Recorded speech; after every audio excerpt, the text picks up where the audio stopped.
नैनीताल के तरणताल का आनंद लेने के बाद दूसरे दिन का सफ़र शुरू हुआ।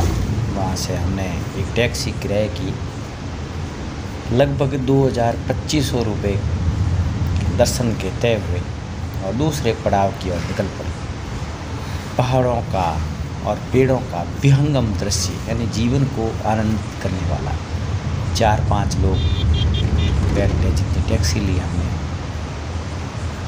पहाड़ों में घूमने का आनंद ही अलग था। हल्की हल्की फुहारे नुमा बारिश हो रही थी और ठंड तो वैसे उस मौसम में व्याप्त ही है, लेकिन बाहर का जो नज़ारा था वो देखने योग्य था। आज का हमारा पड़ाव था कैची धाम। कैची धाम के बारे में आपने बहुत सुना होगा। नीम करोली बाबा का आश्रम कैची धाम। कहते हैं कि बाबा नीम करोली इन्हीं पहाड़ों में आकर, कैची धाम में आकर बसे और तपस्या की। हमने कई और किंवदंतियों के बारे में भी सुना, लोगों के बारे में भी सुना कि फेसबुक के CEO मार्क जकरबर्ग भी यहाँ आए थे और फिर अपनी फेसबुक को बुलंदियों की ओर ले गए। यानी ये भी कहते हैं जिस तरह खाटू श्याम जी की तरह, लेकिन खाटू श्याम जी क्या हारे का सहारा। कहते हैं कि बाबा नीम करोली के आश्रम में जो व्यक्ति दर्शन कर लेता है, उसके साथ जो चीज़ उसके मन में जो होती है वो परिपूर्ण होता है। हमने ऊपर से दृश्य अपने कैमरे में कैद किया बाबा नीम करोली आश्रम का, जो दूर से दिखाई दे रहा था। और हम ये देखो नीचे की ओर जो दिखाई दे रहा बाबा नीम करोली आश्रम, हम ऊपर से नीचे की ओर पहुँच रहे थे।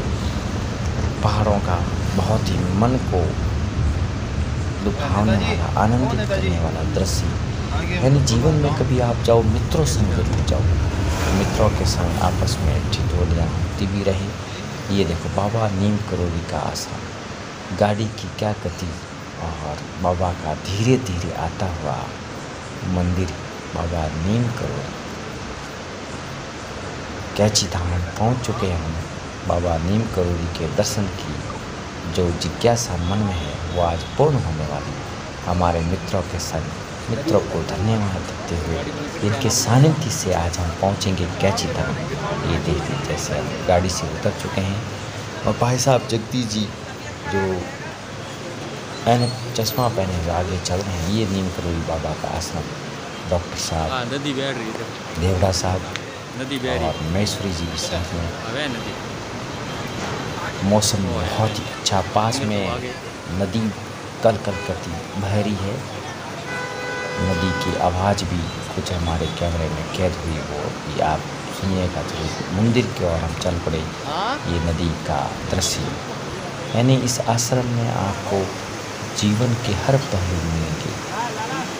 कल कल बहती नदी बाबा नीम करोली दूसरा पड़ाव, और वहाँ पर हमने पहाड़ी भोजन भी किया।